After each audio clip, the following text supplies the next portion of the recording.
everybody. Hello, presenters and participants of the community-based heritage language schools conference. Hello.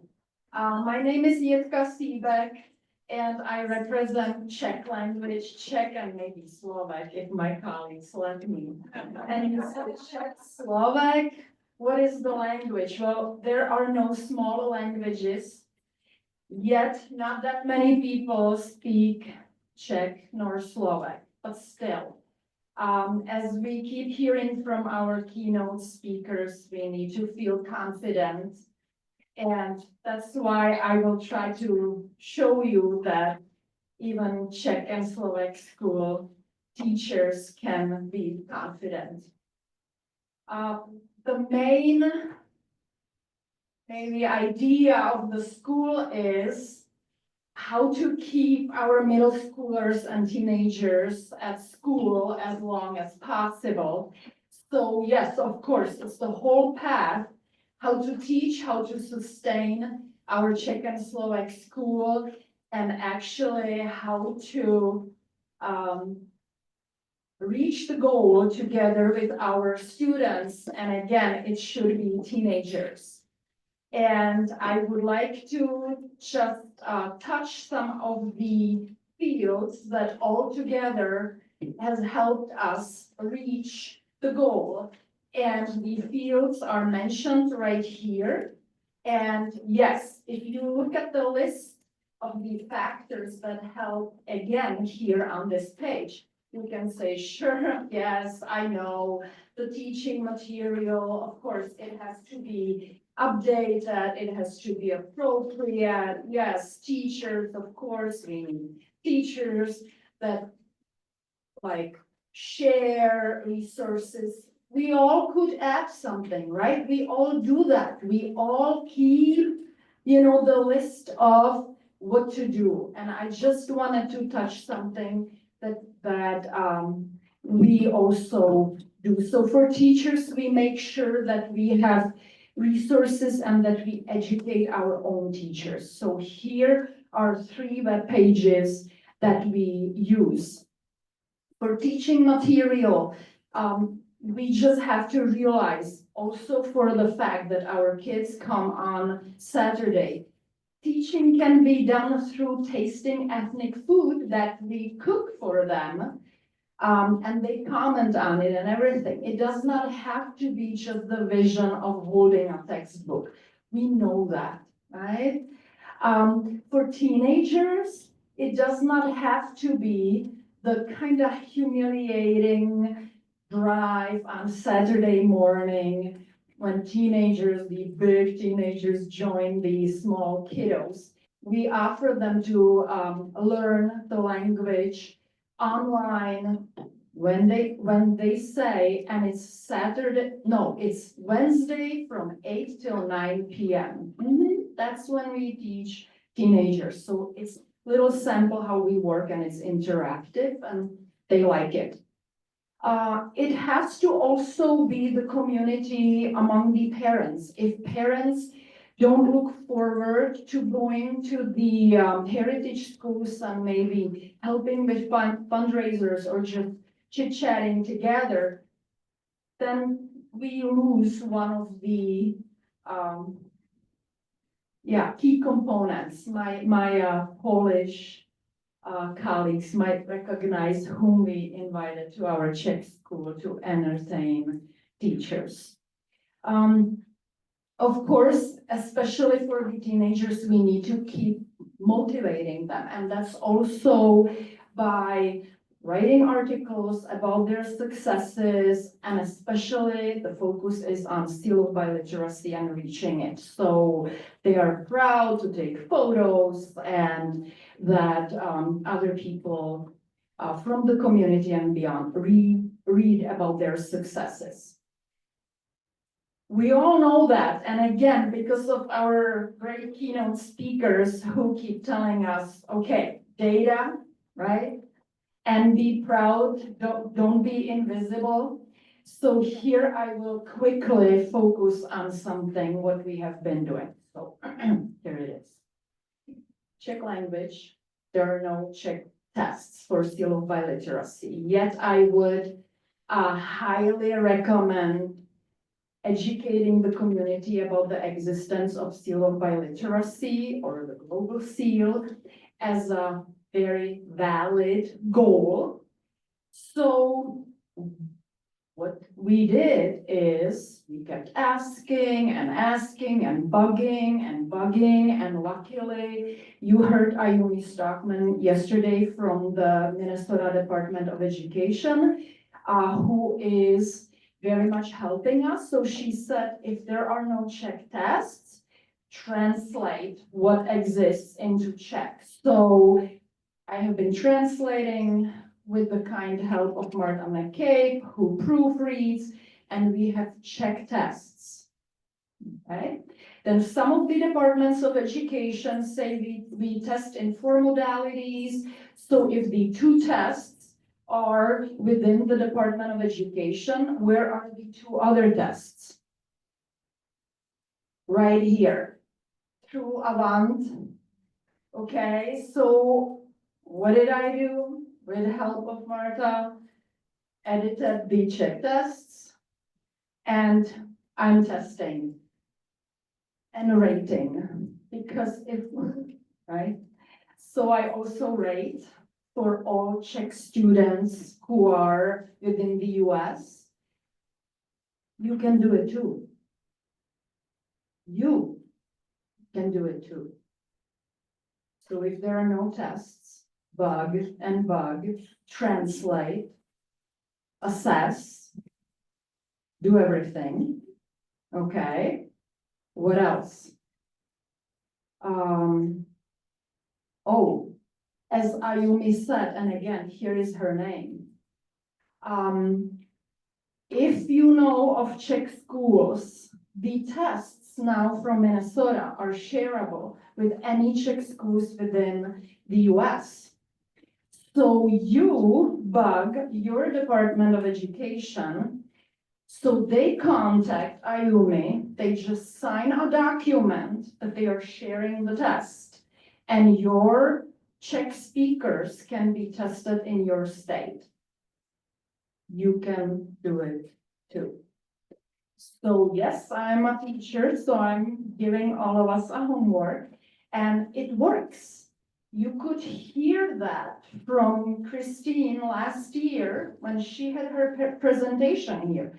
She used some of the data from our school that it works. You heard yesterday Ayumi, who was also mentioning our school and that silly individual who is doing all that stuff. It works, okay? We have so much support, and yes, we need to keep educating our parents so proudly. Use this webpage, please. Look how many languages have a little tiny brochure that encourages all of us that our languages are important. And it's not just for that. We truly do all the work that then high schools are saying, oh, we are great. We have all the multilingual families, and look, we have children who take the seal of biliteracy or multiliteracy. Well, we are feeding the success into these schools. That Paulina Andish, French and Czech is from our school, and the public high school proudly presents. Why not? I collaborate with the world language teacher at the high school. So that is fantastic, but we can take it further. So again, we can help create the data and collect the data. We can do the homework, and yes, I will do my homework too. I was typing yesterday when Ayumi was having her presentation that actually Minnesota Department of Education figured that yes, we have shortage of teachers, perhaps language teachers, so they are offering portfolio-based license for heritage language teachers. I'm going to register for that, and maybe next year I'll tell you where it took me, okay? Thank you very much, everybody. Hi, everyone. So my name is Negar Mansourian Hadavi. I'm director of the Chicago Persian School. From the name, you probably guessed it is in Chicago. However, at this time, it does also serve the whole country through online classes. Thank you for inviting me, and thank you for arranging this beautiful arrangement of presenters. I hope that I can add something here by sharing what we actually do and a snapshot of that for folks here. Just to quickly let you know what we do, we offer in-person and online Persian language art classes for kids and adults. Our kids classes are separate from teens classes, separate from adult classes. Our mission is to preserve and promote the Persian language and culture by providing accessible, inclusive, and quality education opportunities. On top of that, we also have the mission of creating relevant educational content and forging community partnership. We purposefully have placed all of these keywords in our mission statement to emphasize how important it is to include community and the community partnership. And that's something probably very close to near and dear to the heart of everyone sitting here, and because you better than anybody else would understand what that means and how crucial the fact that having those elements. Now, quickly giving you a little bit of facts and figures about our school. We have been in operation for 16 years. Our school is run by a board of directors that comprised of 7 members from current and past parents. In an average year, we offer 14 different levels of language classes for kids and adults. And our average enrollment per year is about 90. That includes online and in person for kids and adults. To run this, we currently have 22 teachers and staff. We would like to have more if we have more money, but that's how we currently run the school. Also, a word about income. Our budget basically comes from 80% of our budget is comprised of the tuitions that we collect for classes, 10% out of donations, and another 10% from revenue generating events. One thing that might be setting us apart from many of the schools that are represented here is that our Persian school, and I could say with confidence, almost all of the other Persian schools across the country cannot benefit. We cannot receive any form of money from the homeland, from Iran, because of the sanctions that exist against Iranian government. No grant, no support, no form of money, absolutely not whatsoever, cannot be transferred from Iranian government.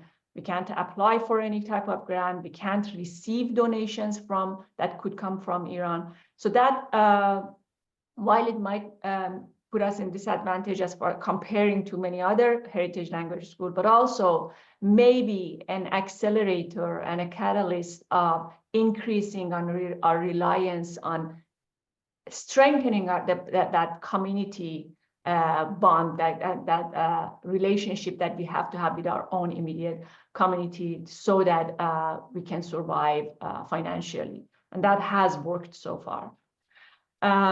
This is a slide, I created this to show a snapshot of what is our philosophy for creating this environment that can lead to success. Again, perhaps nothing surprising or new to the audience who are sitting here, that the key components for a comprehensive program for a heritage language school is not only to have holistic language curriculum, but also have a variety of social activities and cultural events that are relevant to the culture. and obviously that cannot be successful without that familial community engagement. Put that all into a pot and add to it a critical focus on youth identity and belonging to get hopefully a successful recipe that results in a rich experience for students, parents, and alumni. But that's just easier said than done. No way, no how that just because we know that these are the elements that we need, that actually it results that way. At least for us, it wasn't an immediate outcome.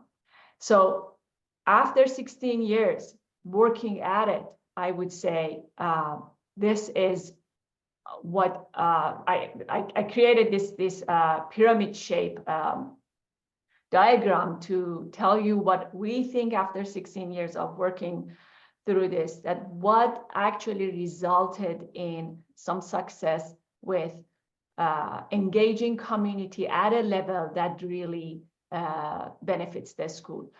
And that's through building trust. And the trust does not happen just because we know we are offering something good and we are offering it out of the goodness of our heart, and we are putting hours without receiving a dime because we're volunteers. But it is through this truly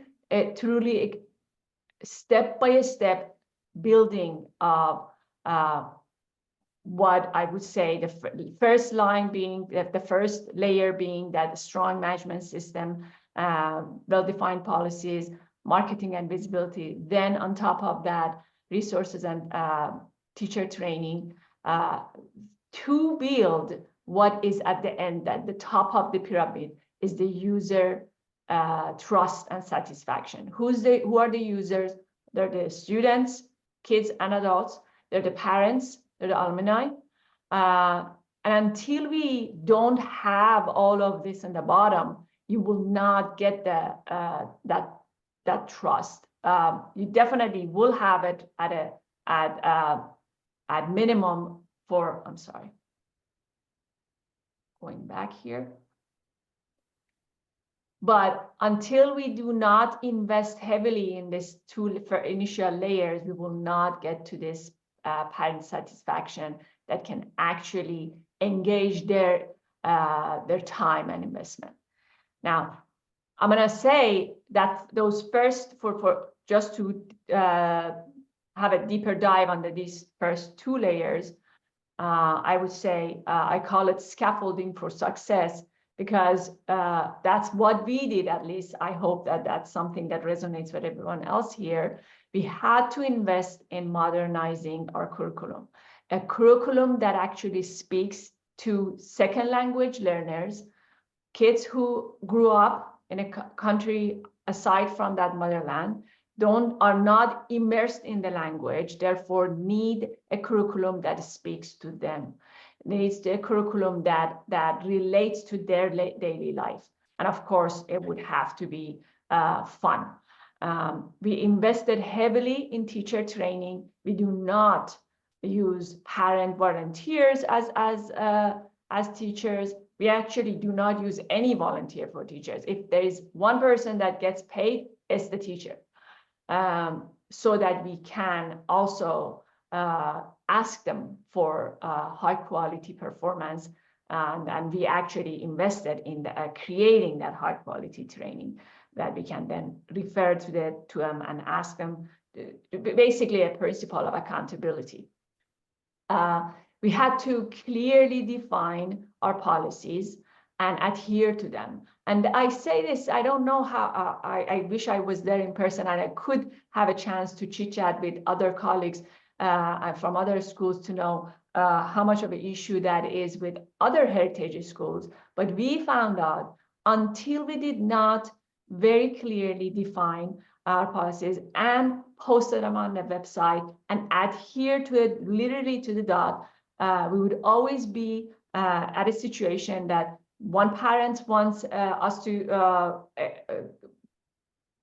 request an exception for their kids because they're advanced and they're in accelerated program in their own school, or one person that wants their child to be put in different class because they feel that the class is too childish for them. So all of these requests, it is very important that we have the policies very well created and posted where parents can see it and where we can as management to refer to them. And with that, you would definitely obviously need a robust management system that's to today's standard modern. So with every one of these aspects that I just mentioned, I feel like in today's world, if every one of these steps is not accompanied with very strong marketing and promotion, people won't know about it. People won't know that what we have done with curriculum or management or the policies or the teacher training. So every one of these aspects can become only ever so stronger if it is accompanied by a good marketing. And I think that goes without saying. With everything we do, if it's not visible in today's world, it will not have the impact that we need. So with that, I want to say, so we, assuming that we have created that, worked at the first two layers of our pyramid, now I want to go and give you just a couple minutes of conversation about what do we do, what do we offer to our community, to our students and our parents to engage them. I could categorize it into three main buckets. We offer activities, social and cultural activities that are for parents only, or student only, or parents and students. Each one of these categories we have at least anywhere from 3 to 6 events per year that we have tested before, and we have found which ones are more conducive to that group, that are fun, that contribute to building community, and they're culturally relevant. An example for the ones that are for kids only, we have a food competition where similar age kids read the recipe in original language and build, actually do a recipe, follow a recipe, and then they get a prize and empty. We have a program called Reading Buddy, where when older and more fluent students read Persian language stories to younger students, and that's basically cross-level peer-to-peer interaction. We have programs for parents that are fun and engaging while producing money for the school. There are ticketed events such as backgammon tournament. We have free events such as parent knowledge sharing circles, where parents actually get together and in a very informal way share their own knowledge. We have events for kids and parents that often align with the traditional celebrations for Iranian New Year's or winter solstice celebration. So what do we consider our secret recipe? It is not so secret. We create the buy-in for the parents, and we make the parent involvement easier. When we do this, then we have noticed that it actually they do engage, and they volunteer more. But to volunteer, it goes a long way if we, as the school administrator, think thoughtfully to give variety of options for parents for their involvement. If we are asking for parent engagement, it helps a lot if the types of volunteer opportunities is very diverse, from very little to a lot, to very in-depth, to just buying one item and bringing for one event. when they have choice, it becomes less intimidating for them to contribute. We the more we started using technology tools to make it easier for them to contribute and sign up, from online sign-up sheets to Google Docs that explain the stores where the explanation of events. There are a variety of technology tools that can make that easier. And obviously at the end, being very thoughtful and purposeful in acknowledging parents who have helped. Basically closes the circles, the loop of the engagement. So I know that at time, it's 60 years into it, and we're still learning. I'm here for any questions and answers. I hope that was helpful. Hello, everybody. My name is Benita Wojciechowski, and I am the Polish language instructor and the secretary of the Father Dąbrowski Polish Language Center in Orchard Lake in Michigan. Here I would like to focus on a few challenges Polish schools currently have. I'm not sure if the same situation is in every state. May, of course, differ. Our school is very small, probably the smallest Polish school in Michigan. And it changes into even smaller one year after year.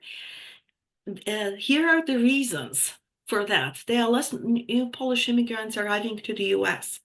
That's actually started with with Poland joining the European Union. Just most immigrants went rather to Western Union. So most Polish people living in Michigan are born here already. So they're Polish. Their own Polish might not be the greatest. They might have not many Polish relatives back in the old country left, or simply grew up with the English and don't see the reason why to continue the traditions. There are still some families who want to continue the traditions, the Polish traditions, especially the language traditions, just for the sake of having their kids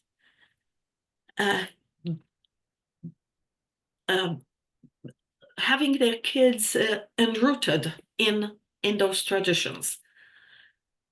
Also, some still have Polish grandparents living, and they would like the grandparents very often don't speak English, so grandchildren can communicate with them easier. And more families.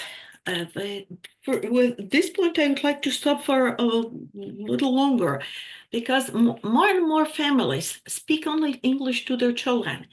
And surprisingly, it happens also among the families, among people who actually came from Poland and learned English as a second language. That means they speak with an accent.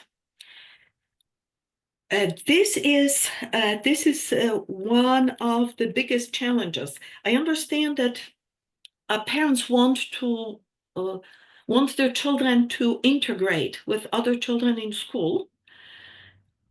Nevertheless, I already heard from some parents that their children actually had problems in school. One mom complained that they sent their son for speech therapy because he spoke with an accent. So there can be challenges of this kind, and these are the main reasons why there are less Polish students in schools, at least in Michigan. And now the teachers have to face the new situation. We are very happy that there's still a certain number of parents who bring their children to the Polish school. And we also have parents who do not speak Polish at all, but still they remember that their ancestors came from the old country and they want at least children to learn Polish. So the situation is that every year we have less children speaking Polish. I mean, speaking Polish every day, speaking Polish at home as their first language at home, and less children who read and write in Polish.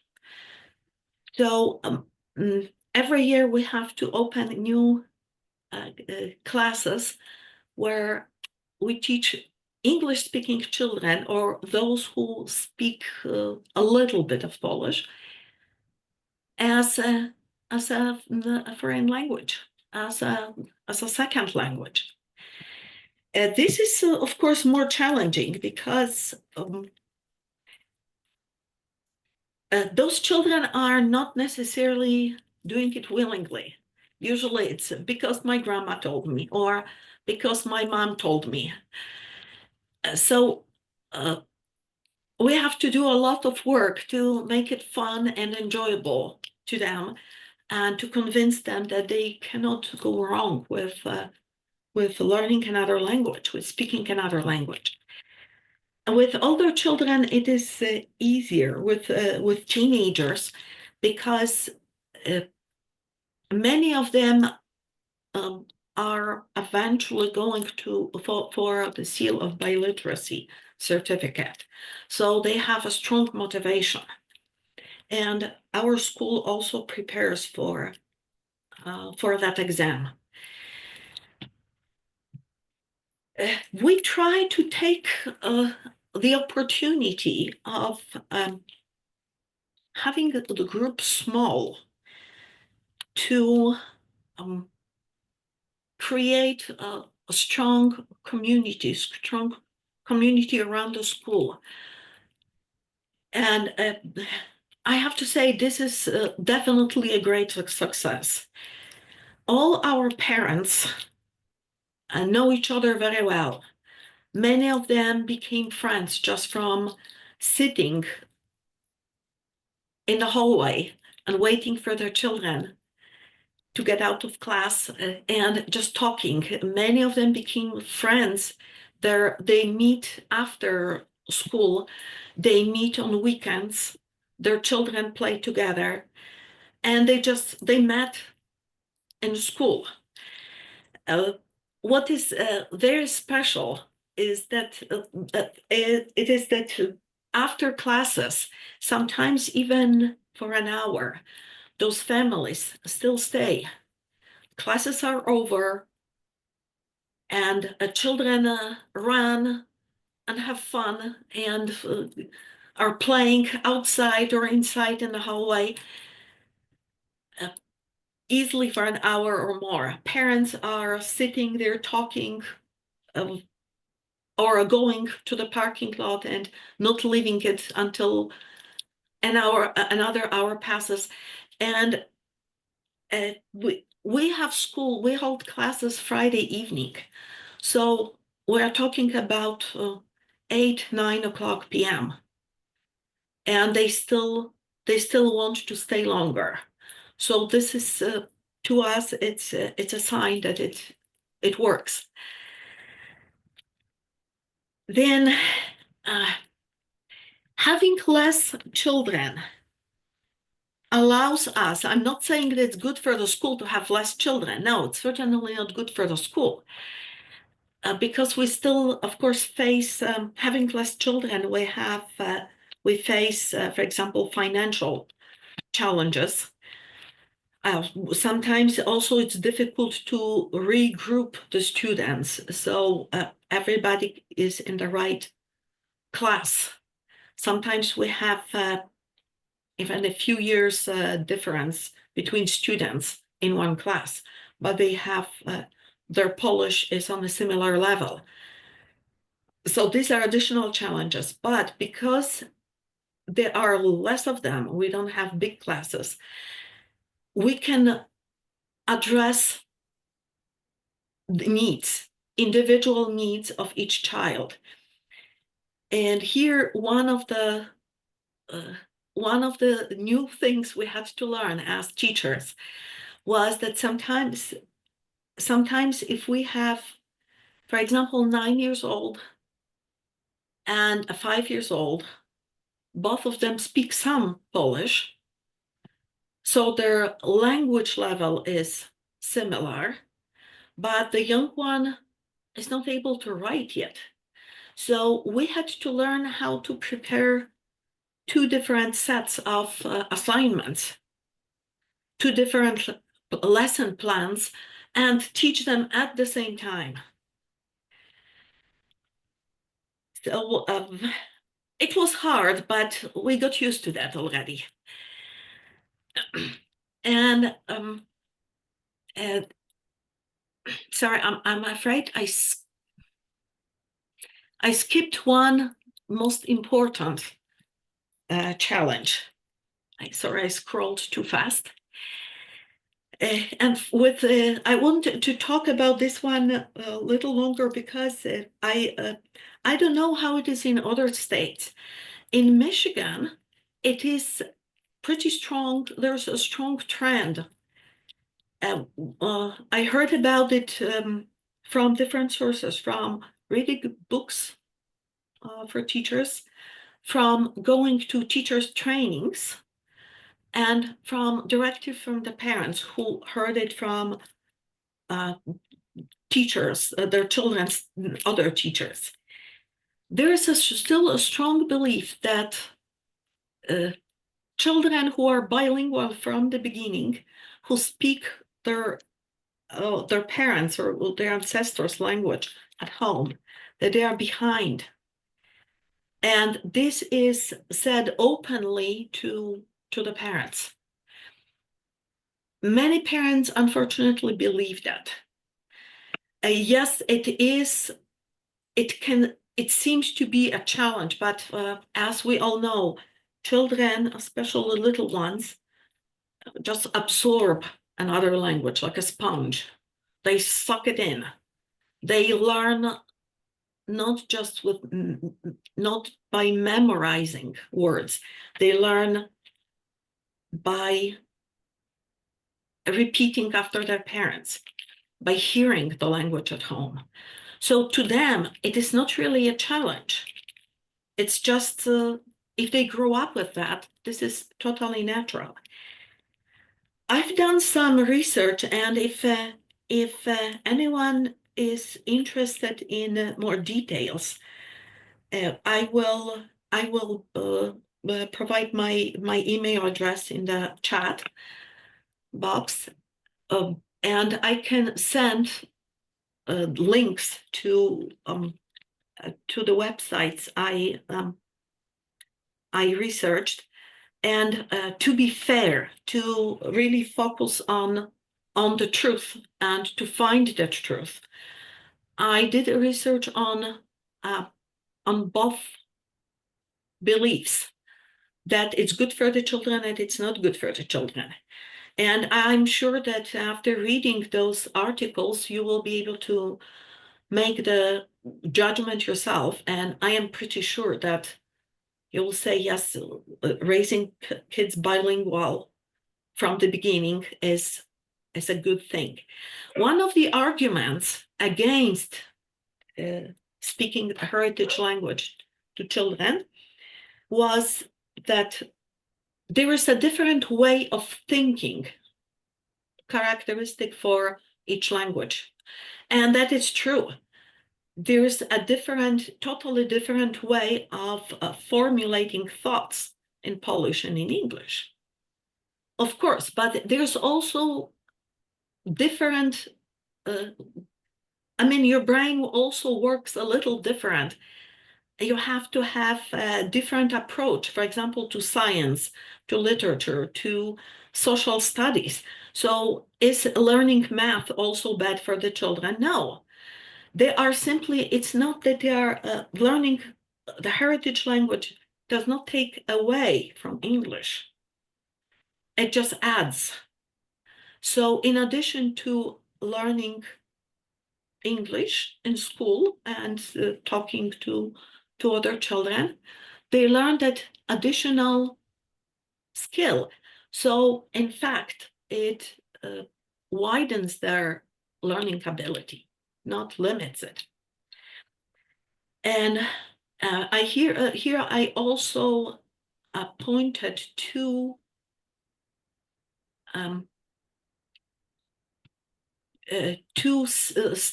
pointed out to two statements that people don't really like talking about it, but it is still a little bit. They feel sometimes embarrassed, or we are new immigrants, or they don't want to be criticized. They don't want to be treated as citizens of, secondary citizens, so lower level citizens, because they don't speak English at home every day. There is a lot of that, and Excuse me. and Teresa, yes, you hear me? You have yes. 5 more minutes starting. I'm sorry. Okay, sorry. So I will move on to this. So this is what we are doing with working with the parents. Reassure them that they are doing the right thing, bringing children to school, to Polish school, and promoting also reading with the children and to the children. And I mentioned those materials on the benefits of raising bilingual children and working with the community. That means also not the community of the school. Parents and teachers have their own communities. And this is what we're trying to put a lot of work to just to promote learning the heritage language. And that's how we usually end or begin our classes on our beautiful place where the school is located. Thank you very much. I'm sorry. Now, I'm going to introduce Miss Christina, who's going to be the last presenter for this panel, and then we open for Q&A. Thank you very much. Was that me that you were looking for? I'm here. My name is Christina Pikmanet, and I am proudly presenting my heritage community and my heritage language, that is Ukraine and Ukrainian. Like in methodology of teaching, probably you know about that, there is such a thing. Do people from online see me? Should I be standing here?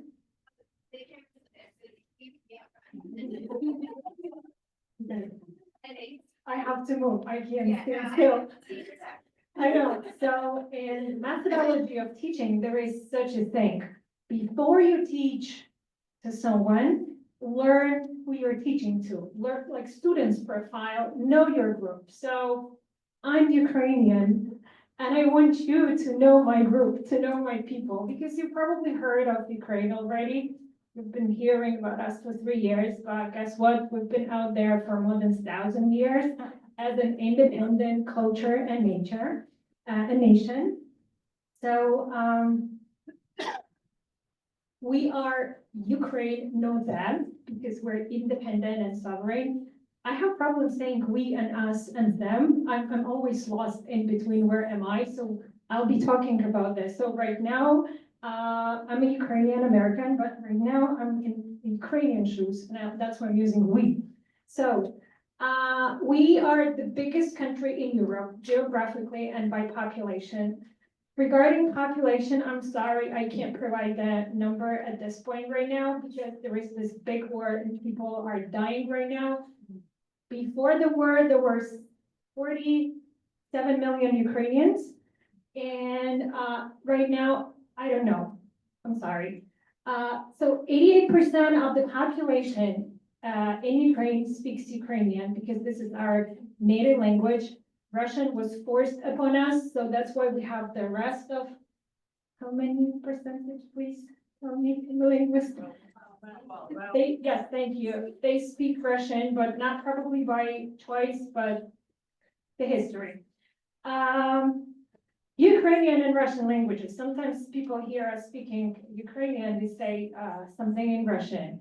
But just to let you know as a linguist that Russian and Ukrainian are two completely different languages in terms of lexicology and phonetics out of all Slavic languages. So lots of Russians do not understand Ukrainian. I don't know why. So with this being said, you know, guys, probably that we have a pretty complex history. And there were a lot of waves of Ukrainians, immigrants around the world, United States, Australia, Canada the most. And that's why you will see this map of the Ukrainian heritage schools. Thank you, Tommy, where are you? Thank you. Yeah, thank you. Thank you for that map that you have created. That you can see some other schools, well, not some other, lots of other heritage schools on that map if you use it. So this data is from before the war, before the 2022. There were 40 registered schools around the United States. Right now it's more, unfortunately. I'd rather have these people back in Ukraine and doing that or whatever they were doing. But this is what we have.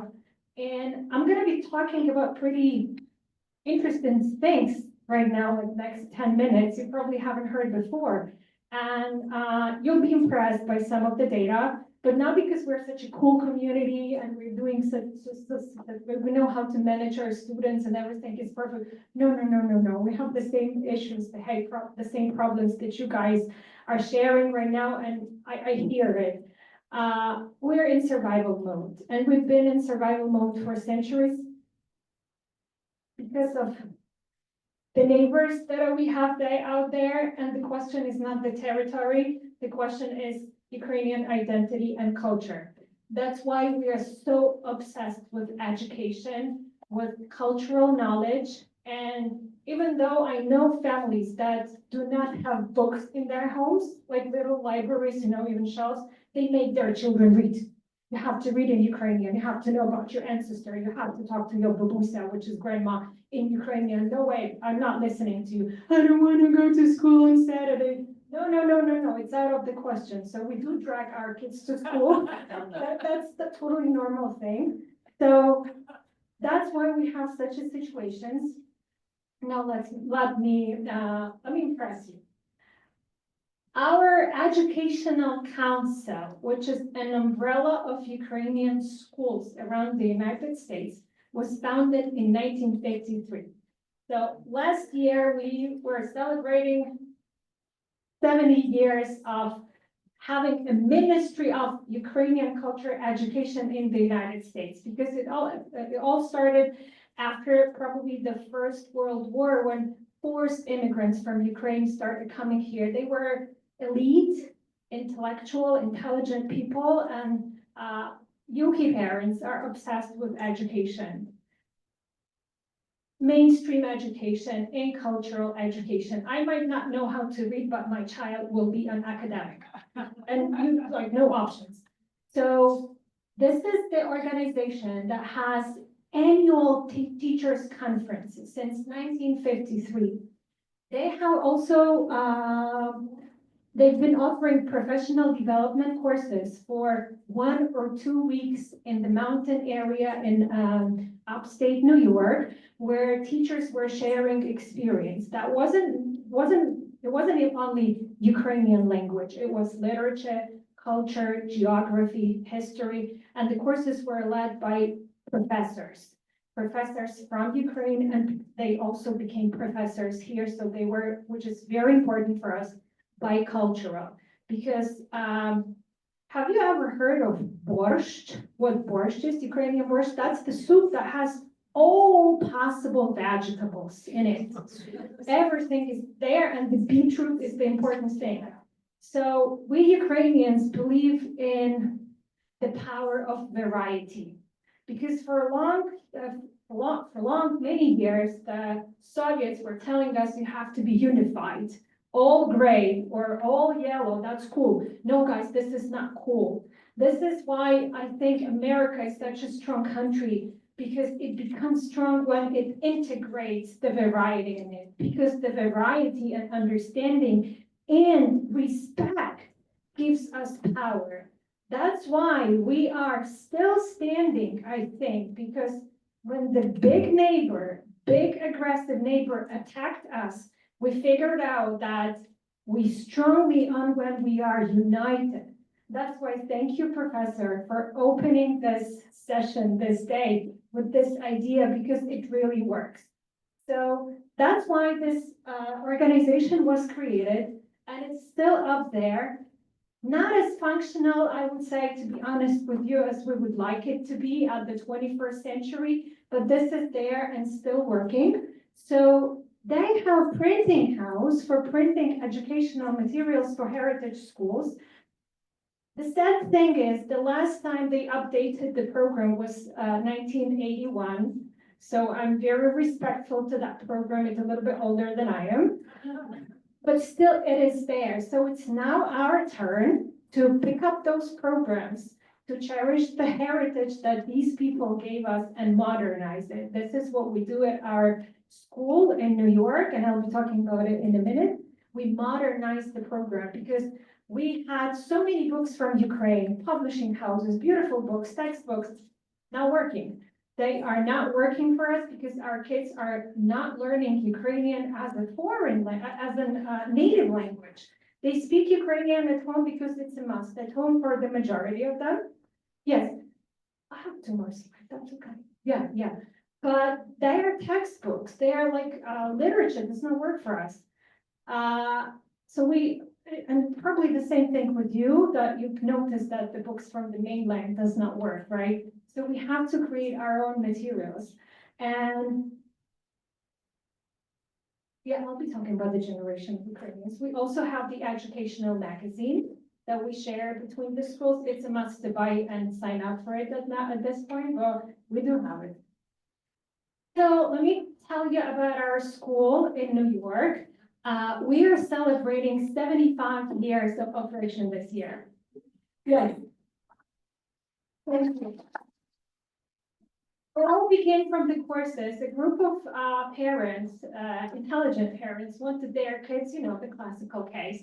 They wanted their kids to know about their heritage, the language, and everything. But then it grew up to a school with 300 children, and we are the middle-sized school. Philadelphia here are my colleagues, is what, 590? 560, yeah. We have such big schools, yeah. My Washington colleagues are also here, and you are what? 240, yes. We have 32 administrative and teaching staff. We run from pre-K, 3 years old, to 11th grade, and we strictly divide them by age. No options. The grade that you go to in American school, this is what you do in Ukrainian. We do not stick to their level because we believe in immersion. And we are really proud to have all the generations of Ukrainians, those who just arrived, those who arrived 20 years ago, those who were born here, their parents were born here. That's why it's very important to communicate with the adults that this thing matters. It doesn't matter who's better Ukrainian, because I just came back from Ukraine and I speak perfect Ukrainian, which doesn't exist. What matters is our values, what we cherish, and why we are here. So the communication with parents is really important. We have these subjects, like 5 main subjects: Ukrainian as a language, Ukrainian history, geography. I don't know why we have geography, but we have it. Ukrainian culture and religion, because most of the time we are based in around the churches or Ukrainian, like Catholic schools. We have religion there, but I would say it's very versatile. So if you are Christian, it means that Jewish or any other religion is as important as yours. Just know about it and cherish it.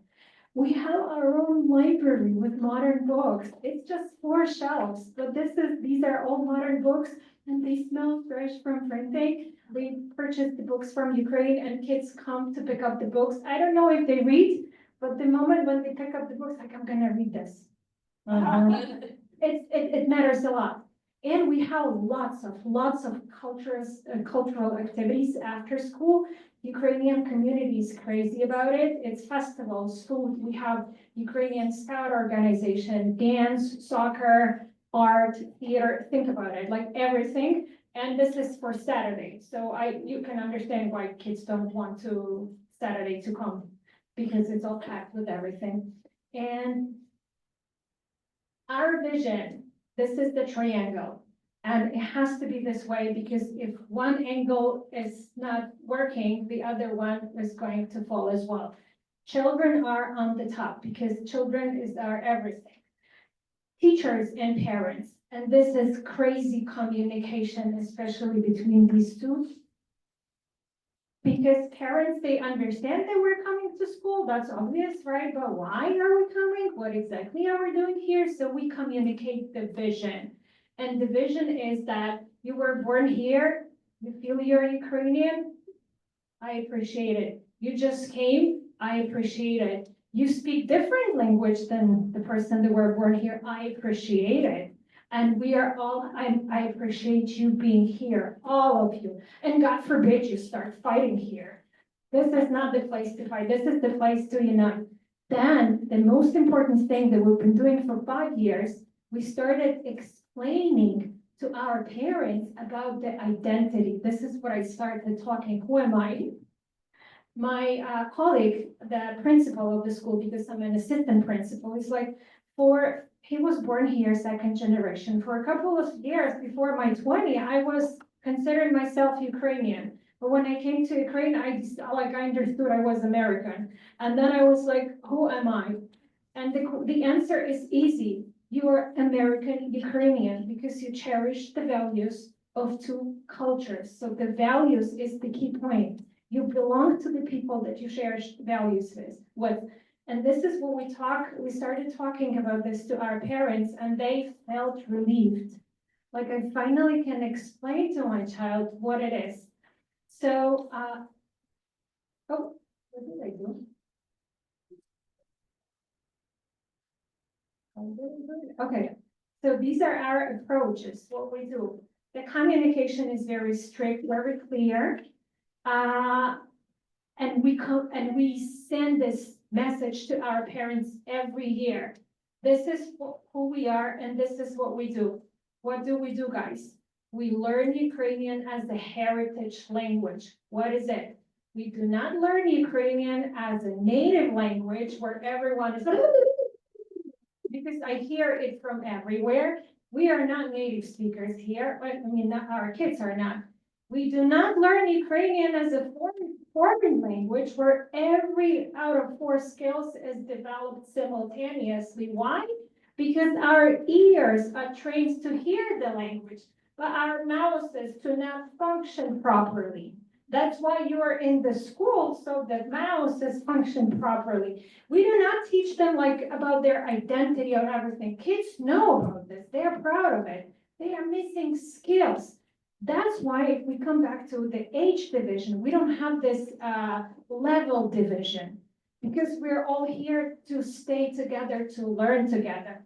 But there are kids who's, and I have to say, I'm not if Maria Carrera is listening, Professor Maria Carrera, I am immensely grateful to this professor for teaching me what a heritage language is.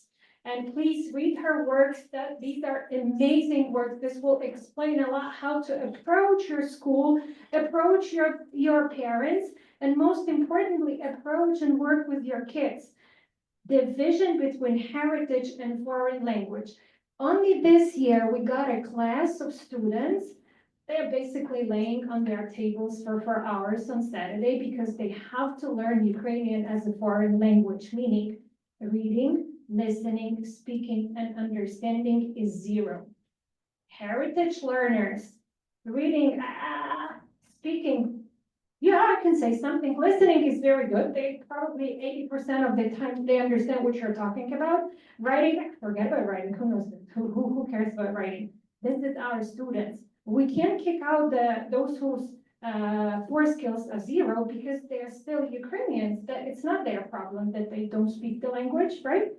It's our problem to teach them. So what we're offering a separate class, which is part of the big class because singing and what else, like different community activities they do together with their, let's say, third grade. Yeah, that's the painful grade for now. But the language learning, they do separately. They have a separate teacher just to create the stance for children. I can do it. I finally understood what she was talking to me. I finally know I could say the sentence. So this is very important. And community involvement, apart from professional developments, I'm an educational advisor and assistant principal. We try to have professional developments almost every month. Once a month for 20 minutes via Zoom. I also try to approach teacher personnel if they have any issues. And it's a must in our school to have pair and group work. I don't know if you know how to do it, read about it, I teach you about this, but pair and group work is really important. Thank you.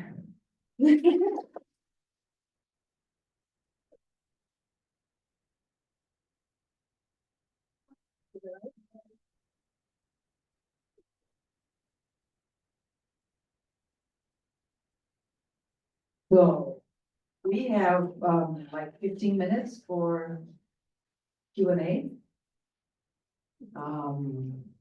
Wow, what a quick wrap up here. What a combination of different examples and realities we heard, right?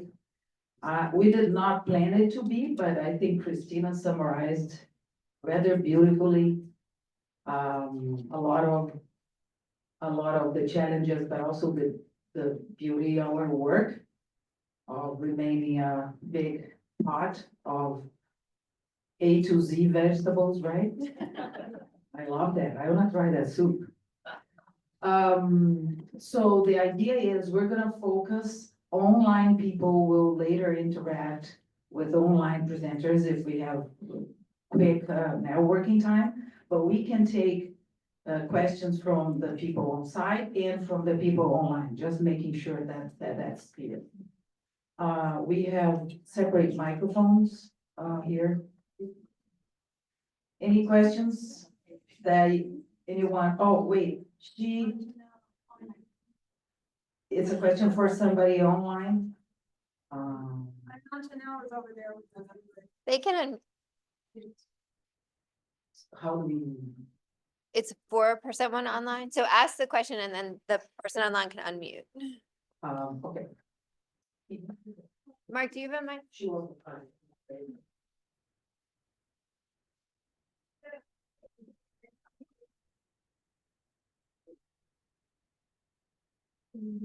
Yes, please. My question is for Jitka from Czech Slovak school. Excuse me, Yitka is here. So I'll go ahead anyway. Yes, please. So, you said you have the teenage classes on a Wednesday night, 8. How is attendance? Is that a challenge like?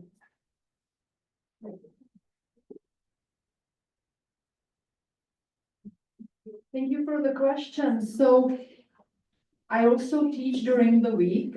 I always say during the week I'm in my normal school and on the weekend in the not so normal school. And during COVID, we realized, because I teach adults during the week, we realized that actually it works quite well to teach online. The older, the easier it is. And I fully agree with those who teach young kids that face-to-face is much important because they also build these social skills and everything. So with teenagers, I feel confident after several years of experience teaching adults online. I teach ESL to immigrants. That it will be fine, and I gave it to them as an option instead of forcing them to do the Saturday morning school when they are not very interested, right? So we just say, hey, you are our special teenagers. We understand you're busy, you have sports, you have jobs. How about during the week? How about online? And I gave them the option, I gave them 3 choices. And I have no issues with attendance. Number one, there are not that many of us. So there are not that many teenagers, and they really joined. They chose it. It was their decision. And it's up to me to create relevant material, and I really make sure that it's interactive. So we use Google Meet, and through Google Meet, I use slides, and they have access to it, and they write, and I would say it's really good. And if we want them to do, as we learned, all of us here, that it's really good to have older kids help out the younger kids, then we can do it for special occasions, so they are not isolated from each other. I highly recommend that it works to do the evening. Yeah, thank you. How can you keep your teens engaged in your class? Like, what kind of work materials do you do? Well, number one, I raised 2 teens. They were my guinea pigs. And so, yes, I would understand that teenagers are a special group, and we are keeping the best teachers to teach teenagers, right? So only the bravest teachers can teach teenagers. To keep them engaged. Again, what we are learning here, I would say, is that we truly, if we are a heritage school, and I learned that mostly thanks to Seal of Biliteracy, we need to realize that we are not teaching our students grammar, textbooks. We are teaching them what they can do with what they know. And it's all communication. So yes, we started collected textbooks, and we were really trying to get the newest, best textbooks, and I don't use them at all. And I encourage everybody at my school not to use textbooks. So we sing songs to the point that my preteen students enjoyed one song about pubs. Co jste hasiči, co jste dělali, co jste nám tam pivo. They talked So about bad I it. don't understand. That's okay, it's about pubs. To the point that they talked about it at home with their parents, and then they mentioned it to their band teacher, and the band teacher at school said, we need to have ethnic songs. So this year, one huge middle school has a Czech song about pubs. And they don't know it.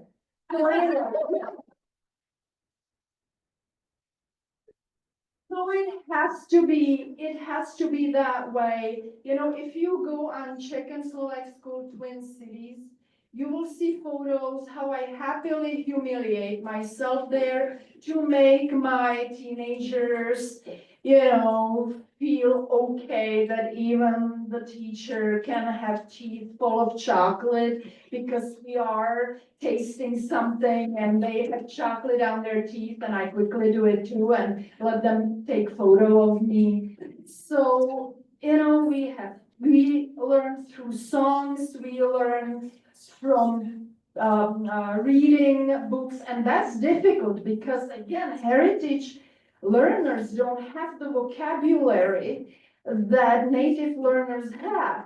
So, we know that it's difficult to find, but I tell them, even this is a kiddie book, let's read it, because you will still learn something super good about it. I have to tell them.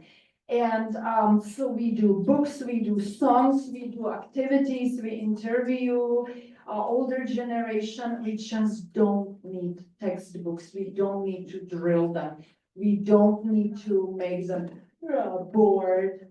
That's how we keep teenagers, and we are interested in them. I always make connection with them, ask them about their life and such, and that helps. Thank you. I hope I answered. Yeah, I was impressed with the Ukrainian school that they, if I wrote it correctly, they don't care about how to write or read. Maybe that's a future of a heritage school, but at my Japanese school, parents care about the reading and writing. And writing used to be very difficult, but now they can type in and the computer. In computer, you select the correct writing, right? So it's easier, but I was impressed with the such. I didn't even think about the reading, writing may not be a part of a heritage language school, but so far we are trying to keep up. Regarding the teenager engagement, we do group research project, and they present, and they are allowed to start in English, but project presentation will be Japanese and that kind of thing. I'm sorry, I don't think I meant that we don't care about reading and writing. It's just when students come, this is how we assess their knowledge to figure out if it's a heritage language learner approach methodology or foreign language approach. When it's a foreign language approach, four skills are at the same level: novice, intermediate, or advanced. When it's a heritage language approach, the listening is an intermediate plus. They understand a lot, but that the input is big, but the output is short. So that's when we use a different approach while teaching them, but we teach speaking through reading, through listening, and through speaking. Yeah, thank you. Yeah, but reading matters. Yeah. We have somebody here. So, I am encouraged by the range of what everyone is doing on the panel. My question goes back to, we have the best of how heritage language and public school interact through, the school that, I wanna say Yika comes from. Kudos to the band school teacher at the middle school that integrated and incorporated the Czech song with the program. However, my question goes back to Dr. Brett. This is the question that I asked initially, because we also have the other side of the coin with, unfortunately, Benita's situation, which I feel like a lot of us encounter. We have teachers in the public school system where our students attend regular school. They come to our heritage language school, and those teachers in those schools present those kinds of discourse that say, your child is behind because they go to the heritage language school. Oh, they go to the heritage language school, that's all well and fine, how nice for you all, so then you can go to Poland or Italy or wherever.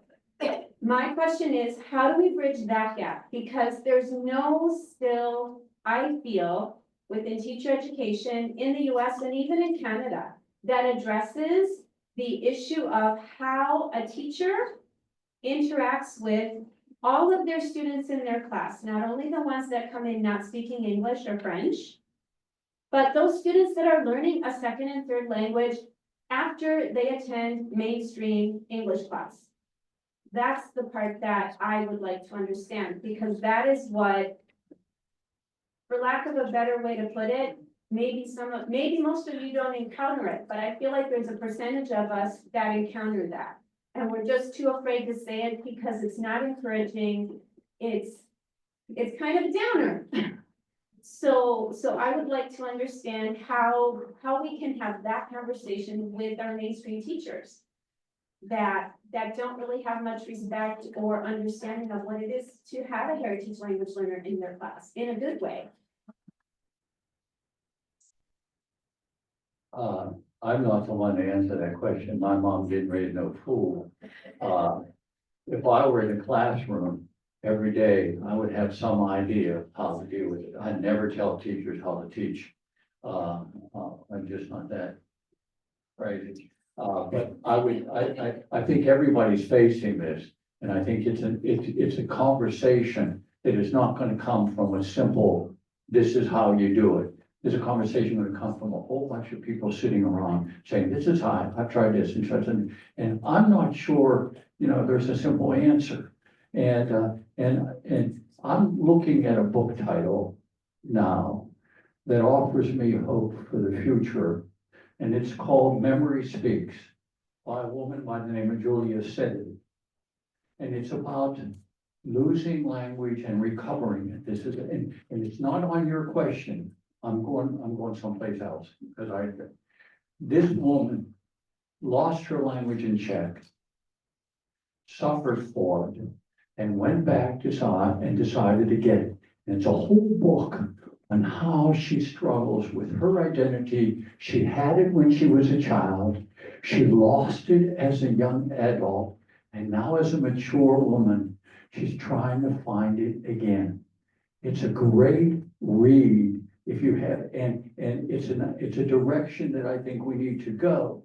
There's lots of people want it back. And they're not the young children so much. And they're not the ones going to be in the language classes. But to leave that aside, I wish I could answer that question, but I'm going to leave it to your colleague. I'm not that. Excuse me. Hey, Sorry, I thought I'd take a stab at answering that question. So most of my students are actually in public school settings, and they're in a way coming from the other perspective. So I work with a lot of teachers in Irish language schools as well. But I think when we're talking about this issue where they are telling the parents that the children are disadvantaged, then that's a failure on the school side. That is not your fault. Something has gone wrong in those teachers' preparation, in the way those teachers are being guided. And there is something that we can do about it. But one of the ways to address it is to look at how that is getting discussed and structured in their schools and in their training. And so I talk about this a lot, that you want to look at the reasoning that you're giving for the language learning and make sure that's in alignment with the mission and vision that the school already sees. So what the principal already values, what the other teachers already value, what they are putting out in their marketing to say they are doing well. Very often there's a global component or international component. There's something where you are a key element of what they're claiming they're doing. And yet they're not looking to their international populations and to their language programs to deliver that. So they're falling short because they're not seeing that. The other way to look at it is when you talk about things like culturally sustaining pedagogy. So there's various terms for it now, but those are things that, again, those are in their PDs that they're getting. Those are in the messaging that they are getting. They may not realize the connections between that and heritage learners, but if they're not recognizing those home languages and they are misguiding parents about their language skills and just giving them misinformation, then they are failing at culturally sustaining pedagogy. And they may not know that. You may not be the person to make them know that. But they do. And that's where I'm saying if there is terminology, there are frameworks that the schools are already aware of, that they may not know those connections are there. And if we can figure out where those alignments are and be using the same terminology, the same values they're already professing to have, and just show them there is this connection, you're already that close, so you need to finish the bridge. And so, but the thing that keeps coming up is that it's one small step at a time. It is okay if it's only a small step. It's okay if it's only 1 hour that you start with, that is a success. That you find someone in the school who's sympathetic, and that person then becomes your bridge and then can help to grow that network and then to help spread that word and convey the terminology that will work. Thank you so much, Amanda. I think that also wraps a little bit of a lot of what was said yesterday in terms of us reaching out to the state representatives, us keeping the work the coalition has been doing with the JNCL advocacy through the Department of Education, and all those fronts hopefully come together, small, medium, high levels to a certain extent. Now we need to give some space to the online questions. Mark, Yeah. please. So we have one question that, Nagar could perhaps respond to. This is for the Chicago Persian School. Let's see, I have it from Ansham. What made you decide to offer courses in 2 tracks, in person and online? And do you have a parallel curriculum for these 2 types of teaching modalities? How do you ensure that online students are engaged in the community? Which is a great question for lots of online people here as well. So I'll have Nagar come off mute on that. Yes, thank you. So how did we come to the decision? You could blame that on COVID. So we had to fully transfer online and offer everything, all classes, obviously, probably just like many of you guys online, but then we kept that arm of online presentation, online offerings even after COVID, and that has been a very good decision.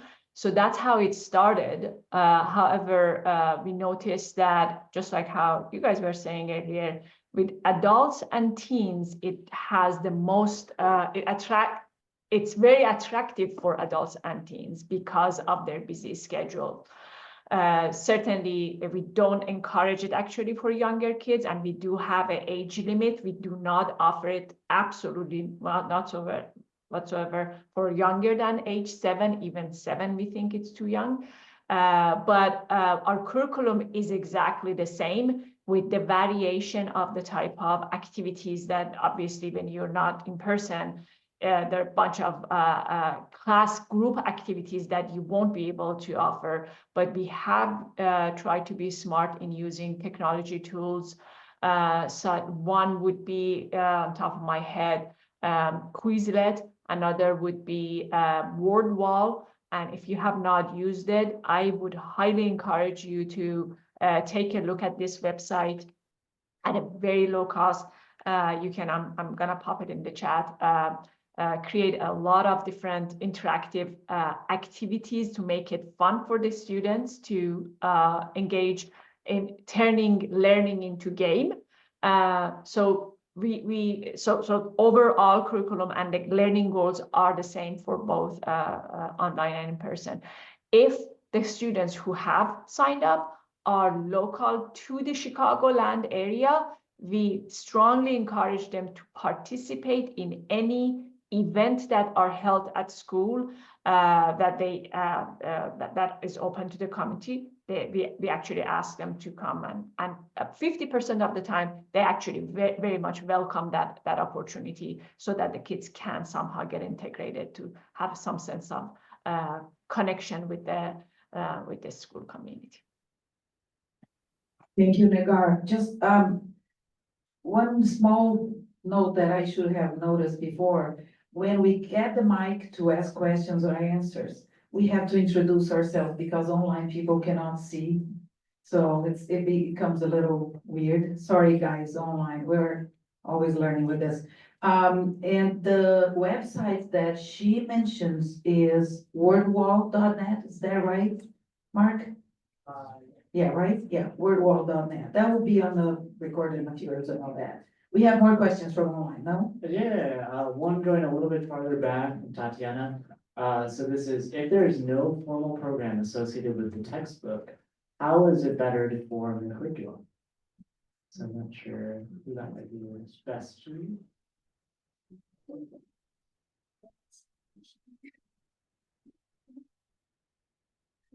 Well, you can answer that, Yika. Christina, you wanna take a stab at that? Oh, say, Yika, Christina will add some after you. Yes, so just very briefly, Bowser, this is a little bit hard to answer. Heritage schools are not all like super official and affiliated or aligned with these schools in the country of the origin of the language. Some, yes, so they are accredited, and some not. And then, like, my school is not, so we can do whatever we want. And I wanted to say, so what do we really want? Maybe 2 things. Number 1, we have civil biliteracy. So let's please have that as the official goal. And then we kind of need to know the framework, what our students want to be capable of for the seal of biliteracy. Number two, our teenagers, and that also goes back to the question, how do you keep teenagers interested in staying? We are mostly probably, I am from a different country. I had to learn, I'm constantly my own guinea pig. I had to learn what it entails. Thank you very much, you're so helpful. Thank you. Yes. What it entails to apply for college.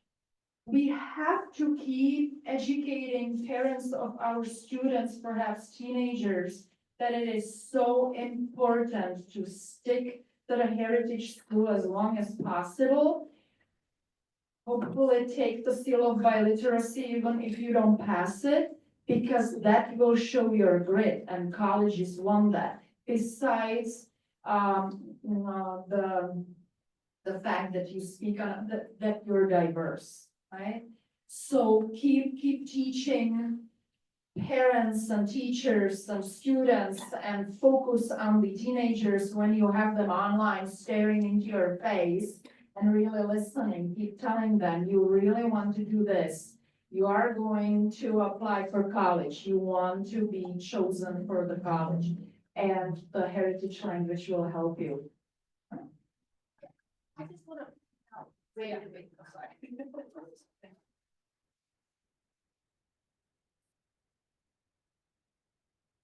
And guys, just before you speak for a second, we have 6 minutes before the break, okay? Just so we have enough space.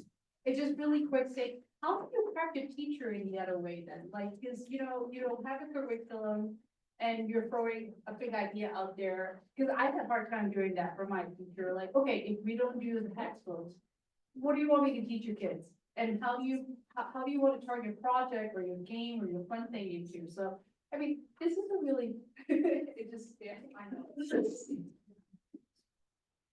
Yeah, you'd go back again. I trust me, I understand. Czech language has such complicated grammar that people joke that it's part of the national defense, that nobody can.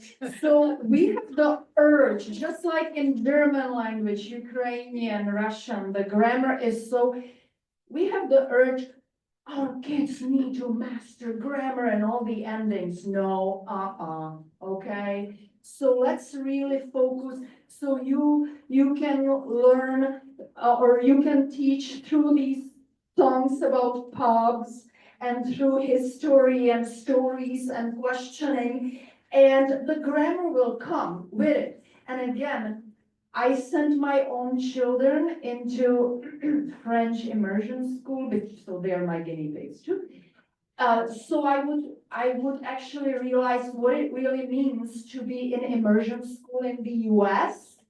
And that gave me confidence when I spoke with the immersion teachers who were saying, yeah, the kids will have excellent accent, vocabulary, will be able to communicate, grammar will be horrible. So I'm like, okay, if they accept that in French, why not in Czech?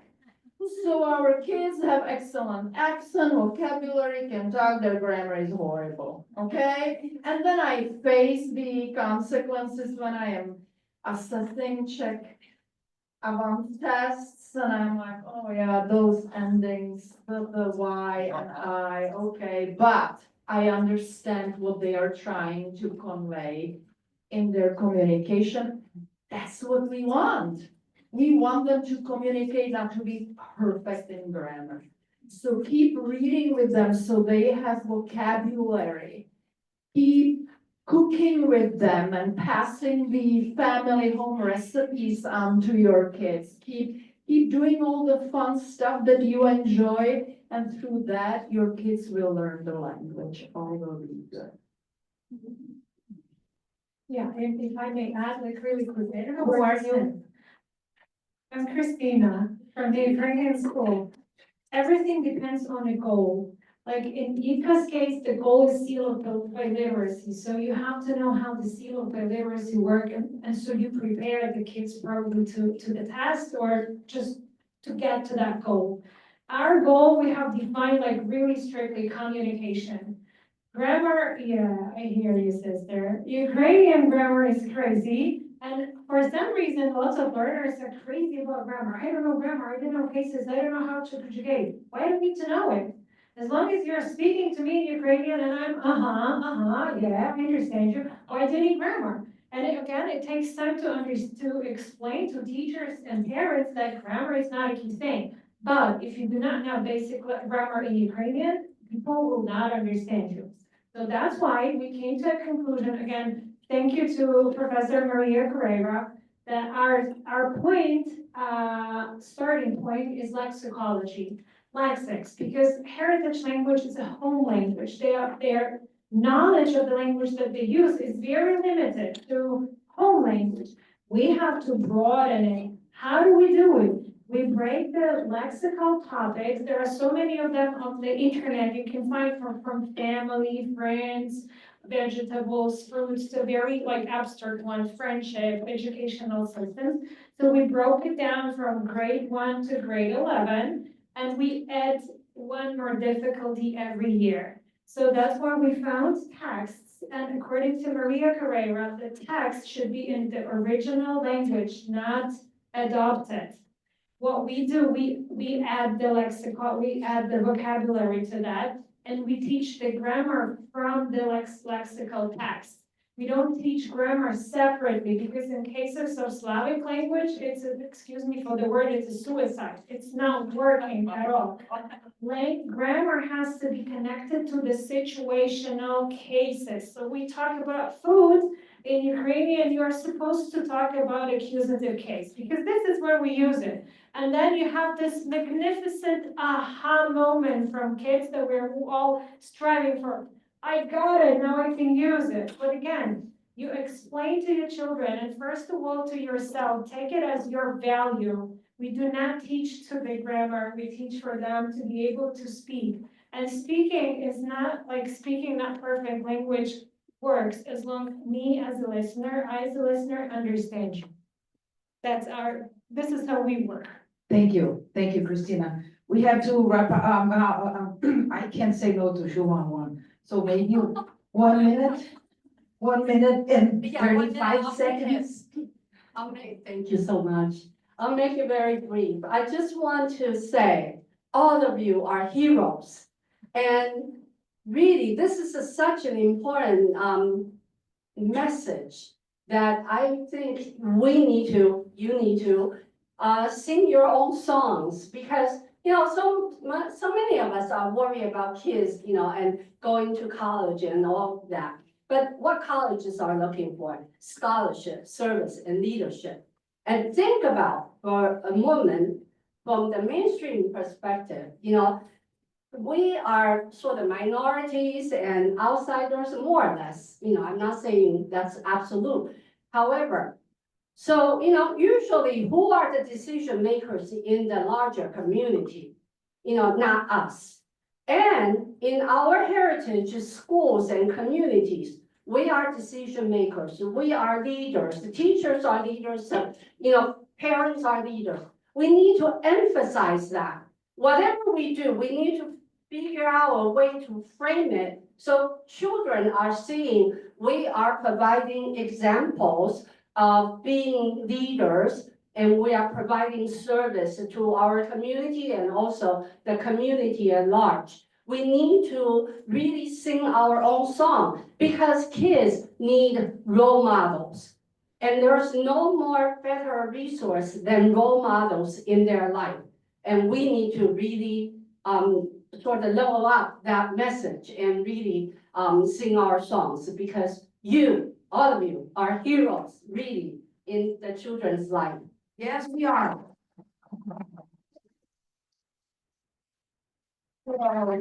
How nice it is to end a panel with recognition from such a respected, professional in the field of education, saying we're heroes. Yay! Now, we end this panel. We have 13-minute break, and we have a set of beautiful simultaneous workshops too, starting at 3:45, is that correct? 3:30. 3:30, oh, yeah, I'm really bad. Hey, thank you. There's refresh coffee. Refresh coffee.